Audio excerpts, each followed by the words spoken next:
kosilisa poso oyo bandeko na papa Junior Petit aleka mwa kala me toluki ye po tosolola masolo ya PPRD masolo ya opposition yango wana azana biso quelques minutes. Papa Petit esengo mingi. Merci maman Paulette pour l'invitation na yo. Na pesi pe balandi nyonso ba abonné à la Lion TV Mbote. Ba congolais à Kishishe, Kiwanja, Ituri Nord Kivu Mobimba. Na pesi ba Mbote. Na yebi ki bazo souffrir. Na Bunagana. Bazo souffrir parce que le gouvernement en place est incapable de repérer sa bango kimia. Mais ba ke biso ba kabiliste to ko bunda pour que to mettre fin na régime oyo ya ba incompétent. Papa nangai. Kone nanga mikolo afashele bino akome obimisa makambo oyo bino bosala lelo banyoso bakoma loba soki to ako vivre boye bino bato pepe surtout président Kabila balobi etikali kaka loba compromis en africaine et sala maka wapi basinyaka bo esikani donc balobi nanga fashele akome obimisa papa mukolo ko bimisa o ifo abimisa boko ndima penza keza à cause na bino soki to sabo. Non, d'abord, merci maman Paulette. Na kotika mbala moko po déjà mon continent bino mo aloba on a Lubumbashi ke soki ba pesaka. Est-ce que bokondi maka soki nanga lobi à la fin? Merci beaucoup. D'abord, na lingi na président na yebi ke PPRD des parti politique, parti munene mais nga na za membre ya PPRD. Oh, ya solo yo za président ya Ben Kabila forever. Mais na za na FCC PPRD pas na FCC. Ah, merci. Voilà. Précision de taille. Alors, Corneille Nanga est un citoyen congolais. Okay. Azalagi na CENI est un organe appui à la démocratie, mais il est indépendant. Alors, je pense que ce qui lelo, Biso Nanga a publié en haut, Biso Nyosotolanda, qui est président de la République comme on a fait Tshisekedi. Alors, ce qui Nanga lelo, Aliga Toubela. Ngana Zanani Pona Pegisa Moutoua Toubela. S'il pense que Azana Makambo alinga Toubela aloba na peuple congolais to ba vérité moko songolo pakala aza libre mais faut pas battre ngona mutu na biso parce que ce qui ezala ko dépendre na biso que nanga biso to banda ko dicter ye pour lobi azala ki sous pression ya banani o ya binade ce qui nanga azala ka ke biso ne tozo dicter ye seigneur ezala na maboko na biso nde Tshisekedi linga azala président linga ezala Shadari.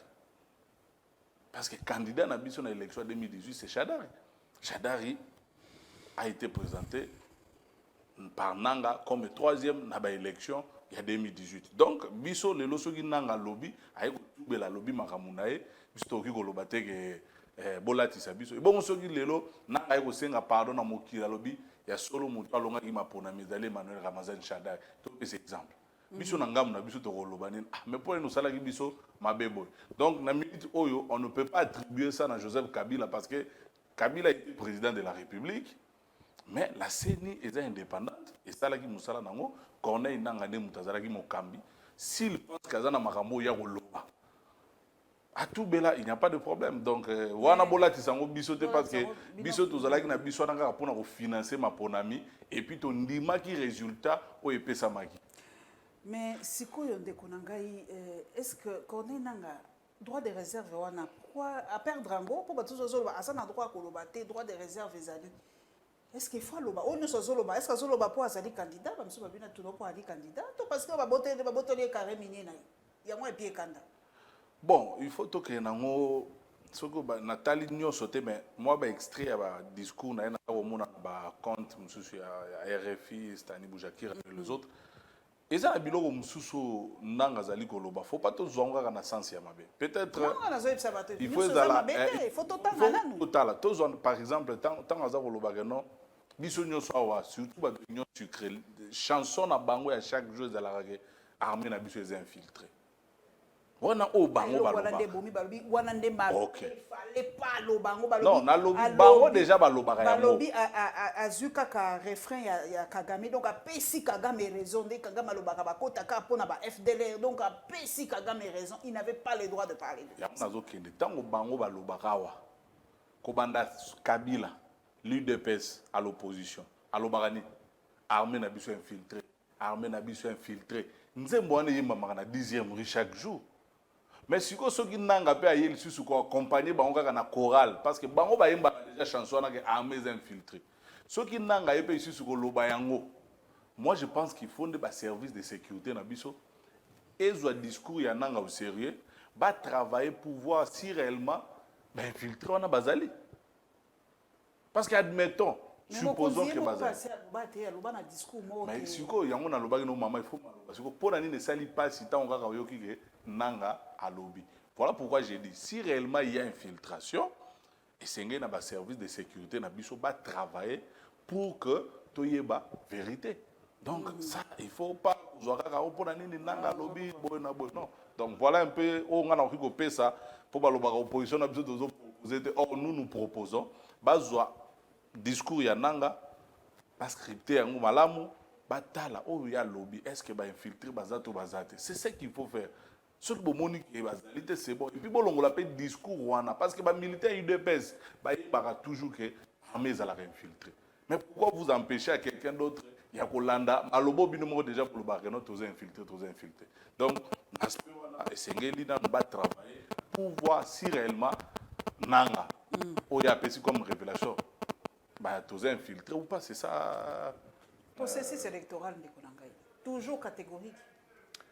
Position à Bisso FCC, position à Joseph Kabila Kabange, position à nationaliste pour Nabiso, elle reste la même. Tu vas changer position tant que Mibeko ou Bisso to Bundelagi est respecté. Il faut toujours te rappeler la Rabatou parce que généralement bazo bossana facilement. Et puis maman Paulette nazo lancé défi. Oyamba batu ya UDPS, batu ya Union sucrée, tout na bango boy. Parce que comparaison, ils ont ça, mais une comparaison qui ne tient pas debout. En 2006, il devait espérer qu'il y ait une élection, FCC, il y a un problème. Le problème, c'est au niveau de Soubassement. En 2006, peut-être le Kassa. Qu'est-ce que l'UDPS reprochait en son temps au Senga pour participer à l'élection de Kabila Boyaki Kosala? En 2006, l'UDPS a Senga Nini. C'est-à-dire, à mon avis, il a violé Moubeko Nini et il a besoin de l'UDPS. Ce qui est fondé sur base de texte et puis il a exacté au monde. Et tiens, c'est que d'avant dit à Tali que tu as commis une élection, l'UDPS n'est pas reconnu comme parti politique. L'UDPS a commis parti politique en 2009. Donc, à quoi que ça va militaire n'a pas sous vérité. Oh, donc vous avez un parti politique avant 2009. Tout n'a pas bango. Sauf que dans l'élection en 2006, l'UDPS a aligné un candidat en tant que à parti agrément comme parti politique en 2009. Donc nous sommes depuis ni basara parti politique. Non, UDPS aux alara agréé depuis quand les a Kibasa. Ah bon? Bande wa 10e rue au soki Kabila tende bazara mouvement citoyen. C'est en 2009 Kabila au pouvoir l'UDPS a eu comme parti politique. Parce qu'on a 2006 banga ki ndema ponami comment soko yambi bango lobi papa bola exabis po biso ba kabiliste tozana biloko to sengaki et puis biloko biso senga za sentiment à Joseph Kabila te vanda la muka lobi te poko monanga Kabila na lingi makambo za la bo non, la constitution doit être respectée. Or en 2006 Etienne Tshisekedi dans ba préalable mon côté ou atalisaki na batuke Kabila a violé telle disposition et dans ce cas je ne participe pas. Mais naza kotangela opo batu essayer de comprendre pourquoi biso to boyi comprendre pas dans le processus électoral où ils ont beaucoup de comme Maman Paulette. Nous avons la loi sur la CENI. Oyo Félix Tshisekedi en 2022 dans le journal officiel, il y a un mokoloto na la loi wana ba promulguer. Nous avons l'article 10 où ils ont la composition de la CENI. La CENI est composée de 15 membres désignés par les forces politiques représentées à l'Assemblée nationale et la société civile à raison de 1. 6 membres pour la majorité. 2. 4 membres pour l'opposition. 3, 5 par la société civile. Lobby bien abandeli, la CENI est composée de 15 membres désignés par les forces politiques représentées à l'Assemblée nationale et la société civile. Maman Nangai, bato baza kolanda biso. Na CENI ya Kadima, elinko lobake biso opposition. Oyo, toza représenté l'Assemblée nationale. Na opposition toza lelo parce que biso toza na majorité ba komisa biso na opposition na ndenge basala coup d'état institutionnel OK tondimi malgré coup d'état na bamwana le FCC garde toujours la majorité naie en tant qu'opposition toza na ba plus nombre ya ba députés koleka ba plateforme nyonso. Donc on suppose ici que toza na quota ya 4 personnes na bureau ya Kadima Manara sana naza kokoma kuna omona piège. Tous en droit, il y a 4 personnes. Et pour que base à la désigner, il faut bisonde FCC. Joseph Kabila, Asangisi Batounaï, Aponi ba délégué na Atidi. Ce qui failli nous pas rotinda, failli la sali mukanda procès verbal Atindi. Et pour que l'exercice soit na salema, Assemblée nationale Mboso et Sengela Komela Biso. Et je vous rappelle que Mboso a Komela Biso FCC. A Komela Kapé Fayulu. Pour nous senga na biso totinda ba délégué na biso, c'est-à-dire ça qu'on reconnaître que biso ne toza na mpifo ya kotinda batu na bureau ya CENI. Il envoie. Mais maintenant botu na Mboso. Biso totikala jamais kotindela ye kombo ya bato il faut bazala na bureau ya CENI.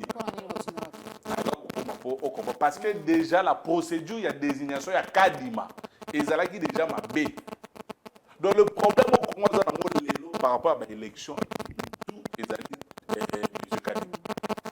et comme on exigeait à ce que l'église catholique a bimi dans processus, a monique oh Kadima oyo téléphone des abo bengi et dicté bisoye tozobo ya marambabo depuis marambabo élection banda mama ECC église protestante l'église catholique ba o bazana ancrage na mboka na biso to yebi deux forces religieuses wana balongwe biso to non non to ki ko accompagner processus ya mabebo été mbala moko Mboso babandi débauchage babendi manar babendi kotoyo babendi baje matemo mais loi elobi que il faut procès verbal biso c'est-à-dire parti politique dans notre regroupement dans des etinda yo soki siko botuni Mboso la kisa mukanda nini nani a signé yango pour na kotinda manar muto bazwaka na soki compte ya Fayulu est-ce que ça na document Fayulu a signé ka atindela bino mutuana exact.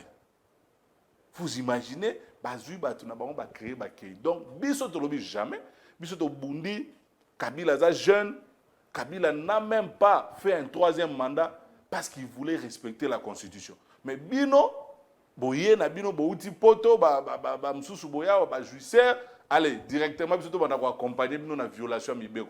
On a dit niet. Ça ne peut pas passer. Donc, problème, il y a Mwana et Batouba Yeba Yango. Moi, je pose la question aux gens. Parce que oui, Tokondima, Total et la bino na musika, mais to garder dignité na biso. Parce que ceux qui te veulent prendre part dans l'élection, c'est parce que tous ont défendre cause moko est noble. Beaucoup seront dessus. Ceux qui réellement tous ont besoin d'élection, l'objectif aujourd'hui, c'est que le peuple a se débarrasser de l'incompétence pour gérer biso. Mais comment voulez-vous, vous avez une élection pour que, parce que la majorité des Congolais a besoin que Félix Tshisekedi a comme sénateur à vie. Parce qu'on a besoin que les députés Bélé Bazola la pongi dans le Parlement bakende. Donc ils ont besoin vraiment d'un changement total.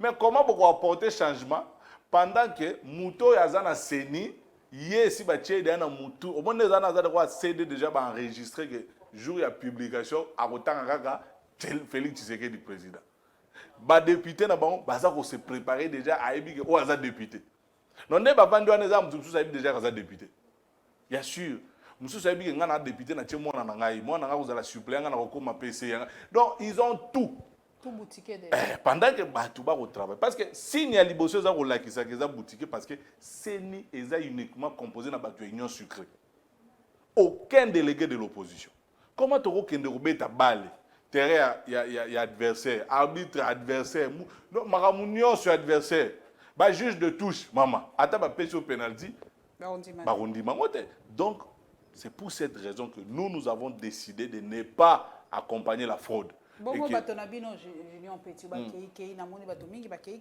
ba o pe ba zalaka bo na dernier carré lelo na moni ba msu ba kobi na parti ya mama kuna na lwalaba na pesi mbote mingi mama Fifi Masuka bato mingi ba koti na ba parti ba koti bosa ndeni mingi ba ko loba bobe mingi déjà ba su ba carte ba sana kati ba liste non mais ngai ndenge na vandi bo naza très content parce que ngai ta on a mona bato ba ko longwa pembe na Joseph Kabila na sepelaka makasi ils ont accomplissement parce que Joseph Kabila depuis kala alelaka kaka eloko moko et il disait toujours qu'il n'avait pas 15 bons collaborateurs lelo mokili pesi raison les mauvaises personnes des bango moko baza ko longwa pembe na Kabila. Moi je suis très content à chaque fois que na mona bato ba longwa pembe na Kabila. Et pourquoi na sepelaka batu mingi soko eza ata na sika moko ke mutu moko alobi nga na linga Kabila te soko landela ko yebisa oke mutu na moto vana na ye quartier moko azala oke mutema mabe boy na boy donc batu wana oyo babanda ko zala nanu aza populaire te bangonde babanda ko fingi sa famille politique nzambe siko asali ke batu wana nyoso balongwe pembe na biso et ce sont les gens qui sont allés chez Tshisekedi. Voilà pourquoi Tshisekedi ne peut pas aussi réussir. Parce que les personnes batu oyo Kabila abanda ko mona ke batu mabe nzambe na ko sa ndeni na se débarrasser na bango. Merci na alternance pour faciliter nettoyage tout autour ya Joseph Kabila. Je suis très content maman. Omoni batu bazo mona ngoneti théâtre bozo tangela biso ba kombo. Ba kombo nyonso yibi baza pembe na Kabila. Mutu afula ka bango comme Joseph Kabila. Donc Kabila za musisa même si oh, telle personne a accueilli, X a accueilli, biso to sekaka. Parce que bato wana muta sala ke baye baneza Joseph Kabila. Tant que Kabila est encore là, ne vous en faites pas. Bokomona kalamingité, une nouvelle équipe, oyo ko mema isusu FCC na seconde gloire nango et puis peuple congolais ko sepela. Na pesa ka l'ICC ya na ke na football, na royal même na parti politique. Équipe ya Côte d'Ivoire avec Didier Drogba tout fait tout flamme. Star ya monde mobimba. Mais cette équipe n'a jamais gagné la Coupe d'Afrique. Pas du tout. Hein? Ah. Mais tant que Didier Drogba a Tikibal, c'est fini Côte d'Ivoire. Les jeunes gens Bayaki, ils ont gagné la Coupe d'Afrique. Sans pour autant qu'ils aient un star moko ya munene. Na ye na politique ya Congo. Etienne Tshisekedi wa Mulumba. Asali succès azalaki na ancrage na ye. Ti na ndenga ke ya kufi. Etienne Tshisekedi a tiré kovana na kiti ya bokonzi te, UDPS tiré kokoma na pouvoir te. Tant que Etienne Tshisekedi a koufi, batu balobi c'est fini pour l'UDPS. C'est fini, mais UDPS etikali ya Kabundi, ya Kabuya, talaka. Na ba UDPS ya batu akala na wana, il n'y a pas comparaison. Mais na mystique, na bonzambe na makambo salemi, UDPS wana kaka ya Kabundi na Kabuya. Na Chilombo. On a le pouvoir. J'ai dit aux gens, ceux qui pensent que Kabila, soit disant Bakasik, Bakei, Kabila est mon créateur, il y a Bakasik. Bon, vous allez surpris, tant que Bakei, il y a une nouvelle force où ils ont travaillé pour un rebondissement de la famille politique. Et je suis satisfait parce que aujourd'hui, Tolobara Avenir, il y a un jeune, je peux me rassurer, à 70%, les jeunes Congolais bazo souhaiter retour à Joseph Kabila. Et puis bazana Kabila. Yo talana nous président de la République te. Ba jeunes batika la ko travailler na été, batika ko zo nomination te, mais ce sont ces jeunes là qui sont restés fidèles à Joseph Kabila Kabang. Moi par exemple, pour ne pas citer Kanangay, je n'ai jamais été au pouvoir. Je commence la politique en 2019 quand Joseph Kabila quitte. Pendant que moi je gère des milliers de personnes, Naouti Kisangani, Naouta Lubumbashi, je vais faire le tour du Congo.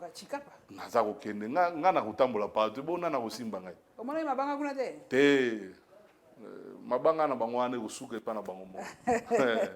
Nazo kende kala mingi. Ndeko nanga pechi. Tangi papa ndaiwa mikolo eza ye mtasa vraiment la une hein.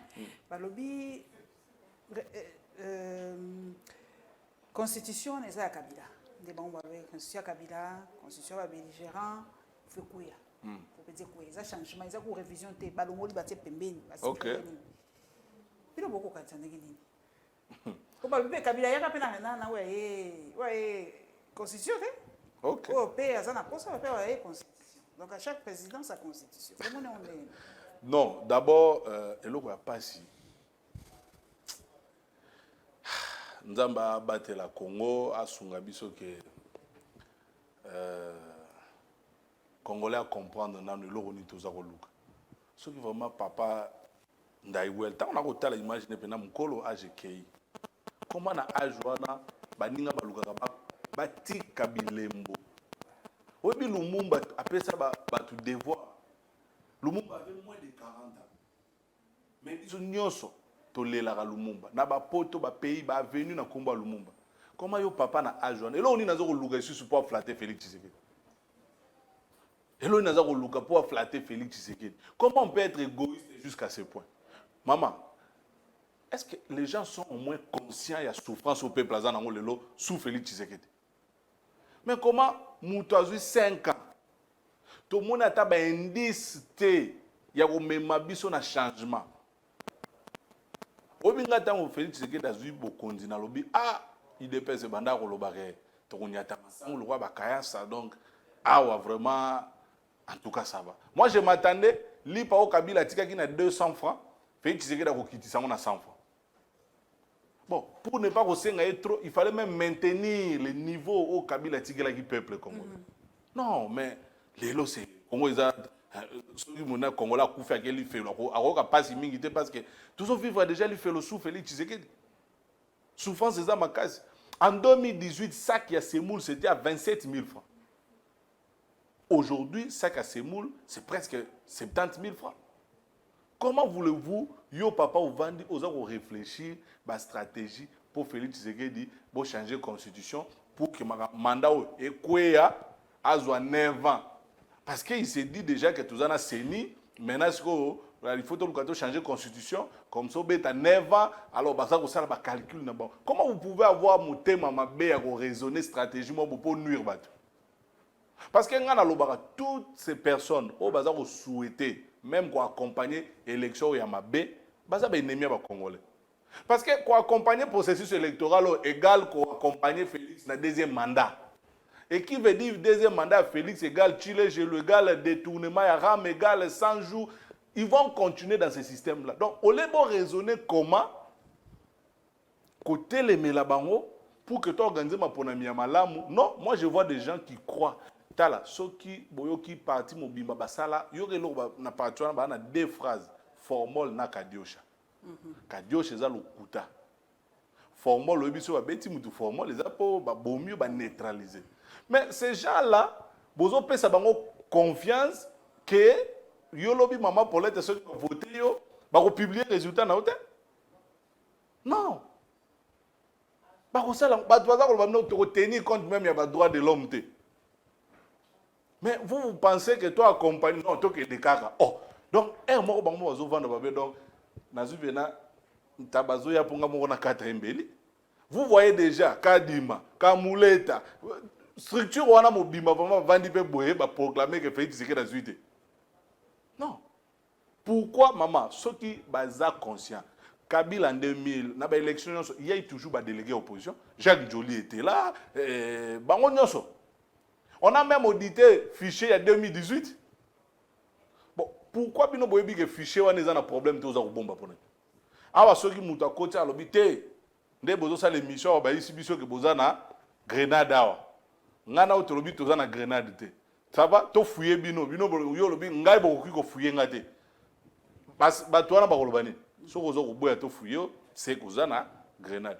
Yo yebi que fichier za ya malamu. Pourquoi oza ko boya ba auditer yango?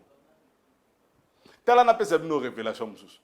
Manara balobeki bazwa parce que ça bato balobaka abusement les gens disent que ça muta peut perdre. Il était mais ba bengana kai. Bon moi si na tchelongi na compte ya parti Union Sacrée Ndende. Oh. Un mobile il peut perdre, on suppose que moi si fallait ça muta peut perdre. So moi si na za candidate na parti Union Sacrée. Il y a une question. Est-ce que ça dit bazar en même temps juge parti ndé siko na ko pesa yo ba bureau ya seni basi na bango bazar ou ba conjoint ba partenaire ba sali ba mais bazar non c'est non bazala na nous candidat ta promesse mais pourquoi vous allez ka candidat na parti il y a famille politique, il y a Félix Tshisekedi. Rien n'empêche, moi si naza yete. Ah. Na couple bokoza na ba position. Yo ka sikoyo. Yo ke na seni, biso FCC to tiri yote.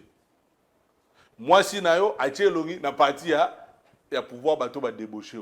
On comprend déjà ndenge si ba saleli. Yango pour biso toza na besoin d'élections malam. Parce que s'il y a de bonnes élections, peuple congolais a recépé là. Il y aura un changement. C'est-à-dire tous ces talibans que vous voyez, vous ne les verrez plus jamais. Ils ont un bilan largement négatif. Mais le cas là-bas, il faut battre ma cour constitutionnelle na seni. Alors, moi je trouve pas vraiment pour nanga hein na bolingo ya Congo na makila lumumbe kotambola na nzoto nanga. Je demande na ba leader nyonso s'il vous plaît qu'on ne vous trompe pas. Même si Moïse Katumbi a gagné l'élection, même si Delis Sang a gagné une élection, même si Matata Mponyo gagne, Kadima azaka na kombo moko na monoko na ye oyo akopublier. Et donc kokende eloko bokebi no bomitie na abattoir. Ba ko humilier bino, bondimi élection, bokei, vous attendez, vous avez la bonne foi et où tu as na union sacrée. Mais ba ko comment na ba no nommer ba député ba zupi na 350 députés. Ya bango moko. Ba bomi carrière na bino. Imaginez na niveau na bino boye Moïse Katumbi une élection, il faut qu'il 4e. Et ça, humiliation, pas humilier. Alors, il ne faut même pas donner la chance à ces gens-là de humilier les grands leaders et l'opposition. Rejoignez la position de Joseph Kabila et de Martin Fayoul. Et ce que vous avez courage à moi, ma campagne élection. Parce que Katumbi non, il ne faut pas aller. Il faut vraiment Katumbi, Kabila, Fayoul, Sesanga, Matata, on ne dépose pas. Congo ezaya yo héritage à papa Etienne Kende total la soba ko sala ba élection parce que ceux qui bino bozo ndima ba moni que opposition va diviser et la division là ils peuvent dire il y a aussi d'autres candidats mais ba ko kene na bino na suka bozo nga isusu botala bo vérité des urnes bandi bitumba ya sika non il est temps de garder biso son position moko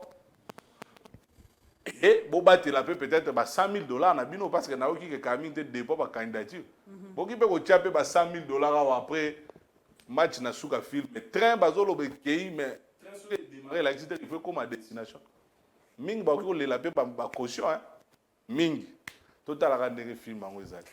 Tous ce sujet kasi mususu papa nangai sujet à ba côté à justice.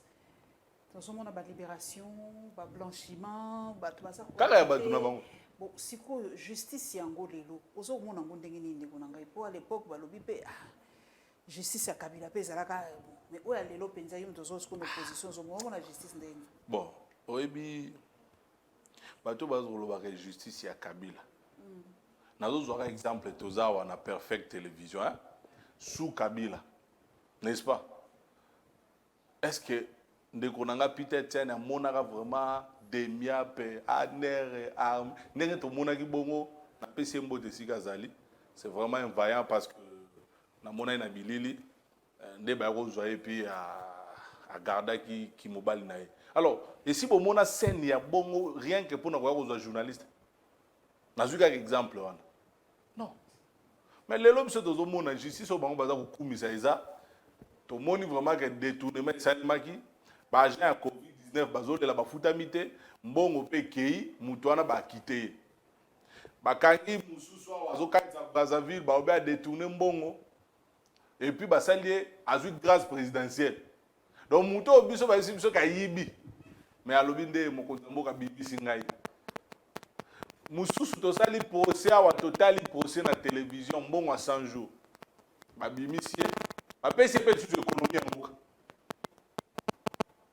Pendant que le dossier d'ailleurs à Cameroun est la justice, Félix Tshisekedi, ce monsieur-là était un monsieur honnête, correct. C'est-à-dire que c'est la justice qui est bokangi innocent.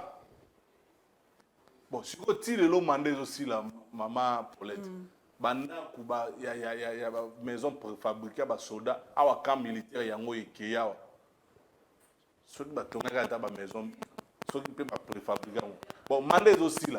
Cameroun n'est pas libre. Jamal pas à libre, ma maison préfabriquée en Vous voyez comment on nous passe le procès mon combo ya komema biso na distraction au finish kulutu na ngai juge yani nde atiki biso.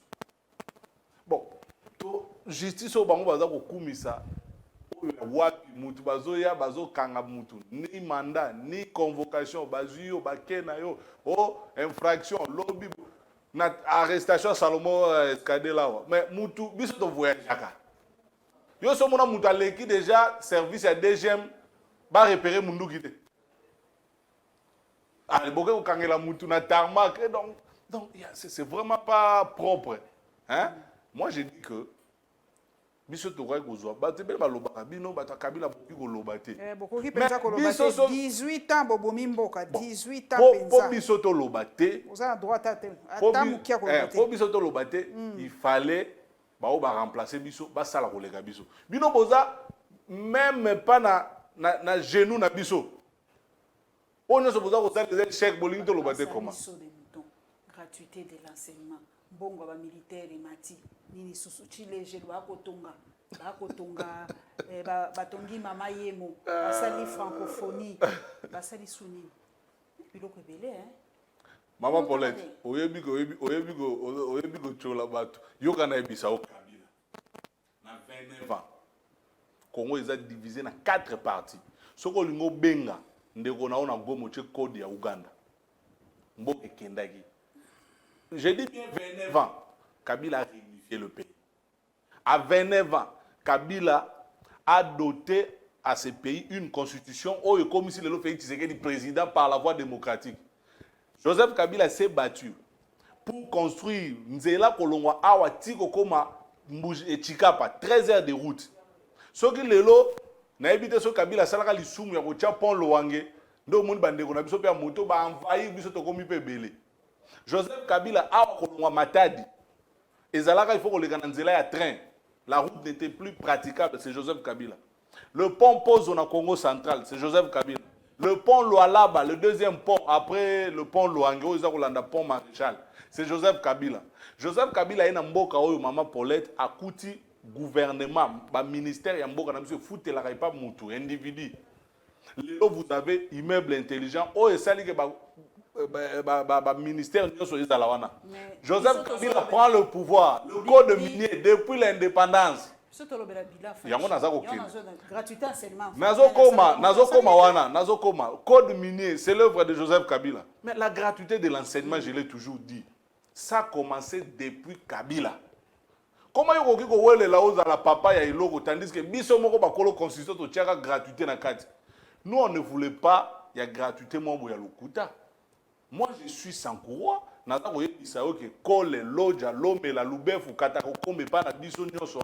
avait la gratuité. La gratuité dans la province.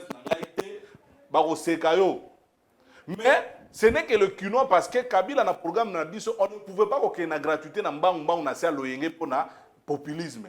Kinshasa, qu'on soit soin, enseignants et autres, ce n'était pas encore facile. Tout ça, la gratuité dans plus de 20 provinces. Il n'y avait que le Congo central, le Grand Katanga, na Kinshasa de gratuité zalakate. To bandaki ko préparer en oppo zala progressif pour que la gratuité à malam. Tout na bato bazana bana lelo gratuité sous Kabila les enfants étudiaient mieux, mais lelo gratuité lelo mawatro. Donc on ne peut pas parler de gratuité. Oh d'abord ba sali yango ba échouer. Eza lokola mutazana likanisi ya malam, mais échouer na likanisi wana. Ba yeba ça la gratuité, c'est qui est bien, mais ils ont échoué. Gratuité maman. Télévisé zatango mais saut de mouton par exemple et ça dépend bien pour saut de mouton wana saut de mouton zaki projet ba kutaki mo un procès que ba kutia wana ba tiroir et ça ba projet na biso mais ils ont mal exécuté ça ceux qui tant de récupérer pour to buka yango to bandela ya malam parce que ba copier ma belle idée na biso saut de mouton biso to bandako raisonner et ça ya bongoté boulevard 30 juin yango maman c'est l'œuvre de Kabila kutia yango kaka na bande mi balé aller bande mi balé retour. Mais le boulevard le plus long en Afrique centrale, c'est le boulevard Lumumba. Et bandé aéroport. Tié au Bima ou triomphal. C'est l'œuvre de Kabila. Avant, ils allaient à bande mon retour. Tout y a 4 en retour. Joseph Kabila, quand il arrive, il mettait le siège à 10e rue. Si il y a passerelle, on a Et puis Kabila n'a rien fait. Même pas c'est elle batambola chaque jour au cadre pour pas qu'il ne kota la Kabouya. Mais c'est Kabila qui a fait ça. Mais vous nous parlez de jeux à francophonie pendant que biso to salisa sommet à francophonie. Biso to salisi makambo ezo senga matière et bimato réfléchir. Le sommet a été organisé ici. Mais bon, on va jouer un jeu. C'est normal. Régime il y a beaucoup de jouisseurs. Ce qui est vrai, point fort na bango, s'il faut pas organiser le fête, au bengi bango, wana ntuko ko sepela. Pour la fête. Parce que bana poto baza makasi ba yebi organisation ba fête. Voilà pourquoi les gens pensent que francophonie est bien. Mais francophonie fingi si biso. Parce que eloko zo comme ça juste une entrée à stade de martyr. Miroir aussi comme en francophonie bana ko salima. Salité comme pas possible. Donc incapable même ya quoi entretenir liboso ya francophonie. Bah j'ai les lumières au monaki. Et ça Jésus Noël chèque et comme on en a sous terre. Donc ba ka ba décorer ba tout ba kei. Vous voyez? Donc on ne peut pas parler à francophonie. Encore, ils ont sous grave maman. Ils ont maman. Moi, on a eu abeli to na matanga. On organise fête. Biso ba bantu, so qui matanga yé. Attends mariage ezala ki lobby pour repousser yango. Comment voulez-vous? Na bunaga na baza koboma. Bazo boto la biso mboka. Mais ici à Kinshasa, toza robina, toza romela. Francophonie. Bon, il y a des Congolais qui sont ici au Vani. Aux Unis, nous sommes francophones ici. Mais j'ai aimé le point positif, il y a francophonie Zara Moko. C'est que le peuple congolais y a qui na francophonie pour exprimer ras-le-bol nae. Ba mon araming Félix Tshisekedi té azalaka na ba avion, ba voyage kili. Mais maintenant, à travers francophonie, ba mon ani nae mbunzu na mbunzu. Na ouverture ba yembelier. Dollar ekita ça veut dire ceux qui peuvent bien expression dollar ekita pas c'est l'équi. Tout ça na tina ba GOT qui dit ça des dollars, c'est-à-dire qui dit ça prix à Lipa, qui dit ça prix à Soso, qui dit ça prix à Thompson. Ba tiki yaki. Na clôture pe lisusu. Ba yembelier kaka même une chanson dollar ekita. Ndelo ga malamu na sengi na ba kinois merci parce que Bokendaki francophonie avec l'objectif vous êtes en train de souffrir, nous sommes en train de souffrir et que Félix Tshisekedi doit partir en 2023 total année ni to luka bakonzi asika o ba diriger biso. Moi je ne sais pas qu'est-ce que Félix Tshisekedi gagne de vouloir s'éterniser au pouvoir, de vouloir faire un deuxième mandat pendant que le premier mandat, même Yemo sera vendu, même Banana Yeo ya Boti, même moi si na maman Denise a non, ce papa est dans la chambre. Il est vraiment fier que mon papa Étienne n'a eu pouvoir et puis n'a CPI. Félix Tshisekedi est vraiment fier. Avant de vraiment. À un moment donné, ça ne coûte rien. Joseph Kabila, constitué pour ça le troisième mandat. C'est un militaire, il pouvait même mais Kabila a accepté maman. Atiki. Et là, on a rechuté.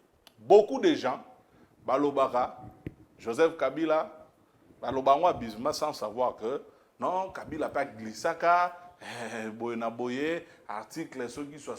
Reste en fonction jusqu'à. Maman Nanganazo pesa lelo peuple aïeba. Peuple politicien batika koko saban. Joseph Kabila a joué 2 ans de plus, pas parce qu'il avait violé la Constitution. Ce qui bolobi que Kabila a violé la Constitution, c'est que la classe politique mobimba va participer à un accord à Senko va violer la Constitution. Qu'est-ce qui s'était passé? Joseph Kabila, à partir de 2015, il se rend compte que Nabitumbo Azalaki Nango n'a pas financé l'élection en 2016. Il fait appel à la classe politique, que tu as la difficulté n'a pas organisé l'élection de tout a gagné M23 en 2013. Bon, et puis, Sangani, que oui, Azan a raison, Topé ça est combien? 2 ans, comme ça, va organiser l'élection à Malamou, Batunion va participer. Et voilà, un digne fils du pays, sage qu'il était, va payer 2 ans. 2 ans de glissement, ils ont autorisé par Fayoulou, ils ont autorisé par Etienne Tshisekedi, je dis bien toute la classe politique. C'est comme ça que tu as eu 2 ans de plus. Et il fallait travailler avec les opposants. Bah, continuer le gouvernement, on a organisé de bonnes élections. Félix Tshisekedi a commis président.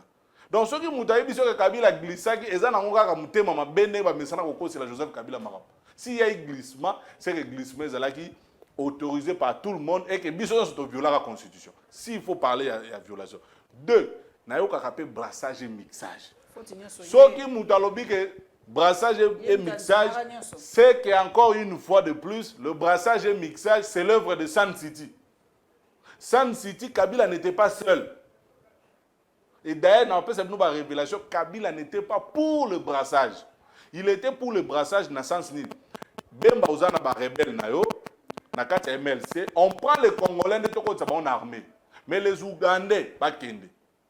De l'autre côté dans RCD, on prend ceux qui sont Congolais, mais les autres pas kende. Ils ont refusé. Et pour combattre Kabila, Etienne Tshisekedi est allé faire les accords avec le RCD Goma Basala ASD Alliance et à sauvegarde quelque chose comme ça. Donc vous voyez que Batoubaza ko torpiller histoire Koko c'est la même Kabila Marambu. On a Sun City mindele communauté internationale ne ba dicta bango. Kabila Zoboya, les opposants étaient pour. Et en tête de l'opposition c'était Etienne Tshisekedi. Il faut brasser et mixer. Donc aujourd'hui, quand on dit brassage et mixage, oh, mais brassage et mixage, ben baïbaïke, armée n'a pas beaucoup en armée n'a biso. Alors, pourquoi il avait accepté? Vous voyez comment les gens, il y a un loba n'a pas de vérité, il y a un malin. Kabila vandi kimia, mais nous avons justifié. Hein? Donc, l'élo n'a pas appelé ça par précision, mais différence à l'élo, on nous dit que voilà l'élection, ma carte est à ma baie, nyonso ya mabe. Même, n'a évité sur ma machine à voter en déjà essayé. Voilà pourquoi lecture en a souka na autant l'article 64. Permis de conduire aussi, babongisi comme permis. Maman, n'a évité sur le président de la République a permis. Et Rosoma, tout le temps mon sans permis de conduire. Donc nous avons la mugana tonga zu volant na yake. Peuple congolais n'a autant que l'article. Mais là, on a CPL dans le chapitre 4 de la Constitution, des devoirs du citoyen. C'est-à-dire que les devoirs na biso, les citoyens, parce que biso bazo kosa peuple mi. Tout ça, il y a des devoirs. Devoirs na biso yoka parmi les articles, il y a 4 chapitres, il y a des devoirs, il y a des Congolais. Article 64. Tout Congolais a le devoir de faire échec à tout individu ou groupe d'individus qui prend le pouvoir par la force ou qu'il exerce en violation des dispositions de la présente Constitution. Peuple congolais, aux alliés na devoir, article et kekutu musika, et aux na obligation. Maman Paulette, aux alliés na obligation. Ngai na zali na obligation. Peuple congolais, aux alliés na obligation. Il y a côté les mela, il y a qu'au faire échec na groupe ya batu moko to mutu moko o azali ko violer mibeko ya mboka. Yango ce qu'on a ici peuple congolais. Na tangeli bino comment processus électoral est violé mibeko.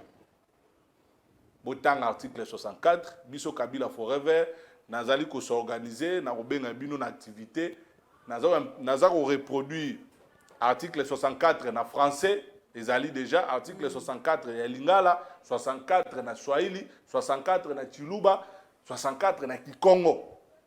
Ndena kabolela peuple atanga aye baba devoir na ye que soki muta ko violer mibeko biso esengeli to telema pe to ko telemela bango en respectant la constitution biso to ko kende libanda ya mibeko te to ko sala opposition républicaine nous allons appliquer l'article 64 faire échec à ce processus électoral qui n'est pas inclusif. Merci Motuna Asuka Kaka par rapport à la situation est république. Nalina tuna bino dozali penza proche ya ancien président sénateur à vie. Pour Nanini, alobakate par rapport à la situation, on a yeba lobby alongaka M23 et tout ça. Azali quand même Congolais, koko tika tembo kekene. Pourquoi koki kata ko pesa na yebite ko EDP batuba mais aussi ça. Maman Paulette, et le réseau boma pouvoir en place ezali lolendo Sony pour rien. Mutakoka na nyosa zate. M23 depuis 2013 existe à la société. Yemoko Félix Tshisekedi na ba discours na lobby le M23 a été défait par le FRDC. Maman nangai. M23 wana tango gagnaki FRDC commandant suprême nango Joseph Kabila Kabanga. Aza na Congo. Félix Tshisekedi a préféré ko zo avion ko kende Luanda, ko kende Afrique du Sud, kokende Kenya ozwi mboka okotisa ngo na EAC mais ndeko na yo mutu asalaki na alternance aza na secret ndenge aganyaka M23 na 2013 olio keno mona ye to pe osenga ye keno nalingi na yo kayo général Etumba azali vivant batravaillaki na Joseph Kabila non boza ko préférer kokende et pas Kagame kokende Kagame comme frère partenaire privilégié non. La solution au problème des Congolais est que vous allez la trouver dans le Congo par des Congolais. Joseph Kabila est disposé. Il est là. Alors, il faut aller là. Effectivement, Kabila va bientôt s'exprimer. Mais tel agitation. Ne vous en faites pas. Kabila va s'exprimer pas pour détruire le pays. Pas pour allumer le feu. Mais Kabila va s'exprimer pour contribuer. Mais par respect peut-être, la moindre des choses, c'est Nicodème. Ceux qui n'ont Sony, qui na butu na kashamata, Kabila a une passion en mboka oyo. Il est là, il va te dire, maman, qu'on gagne 23 ans, tout ça na formule. Et ça je mouké, bon kaka ya ram, Félix Tshisekedi a zoa nga futa nga ba militaire. Ono sombe la ba député balala ka pongi ba palissade. Mbonga ba palissade, sombe la ba soda nyonso na ba famille na bango. Sombe bango ka ta ba voiture ni ba vanguard. Soda vraiment yo ka kenaza na bitumba mwasi na nga zotambola na vanguard. Siko Jeep moko eza bon pour ne pas faire publicité parce que palissade c'est trop cher. Na kiti si asombe la bango ta je sais pas moi, ta mituka ta ba IST. Nenga prometaka ba un salaire à 400 matissa. Au moment où on gagne na biso M23. Merci. Mboso pe asunga Félix Tshisekedi apese liste. Ba benga mboso. Bato baza ya yebi ya lobaka yebi. Oui, kenda pesa Félix Tshisekedi.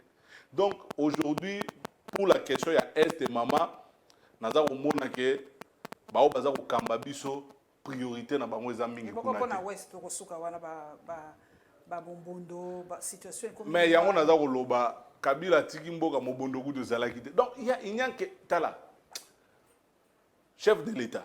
Oui, tant ba doit bala ba sala prestation à serment. Na tiki peuple bokende boyoka maloba ni ne bimaka tant ba ko prêter serment. Si vous ne respectez pas la constitution, parce que ola pa kindai devant ba chef coutumier, devant ba nganganzambe, devant biso peuple que je vais respecter la constitution. Tant qu'on tosa mobeko ya mboka te. Mais il y a la malédiction qui vient dans le pays. Mais makamuso to ko vivre wa. Et ça malédiction. Parce que rien ne marche dans mboka maman Paulette. Et l'autre côté, ceux qui bozane l'autre monique, ils ont marché, ils bisa biso to kondima. Ngana na tino ça l'opposition mabete, mais jusque là rien ne marche. Et l'autre on a tigala na souvenir ndenge pouvoir isili et continue l'histoire. Pour la première fois, même Mobutu, atikala jamais roboto langa tout mon bon na muke na téléphone. Mais Félix Tshisekedi na batunaye, au vandi bopi ba déduire $5, $10. C'est vraiment malheureux. Merci Junior Petit, merci na bao bakolanda biso na ba chaîne partenaire. Merci na Nyota TV, Perfect TV, Central TV. Merci na bao bakolanda biso na chaîne YouTube la Lion TV officielle. Merci na fidélité na bino peto komona na poso ekobanda soki nzambe apesi biso lisusu pema na bomoi. Merci Junior. Merci maman.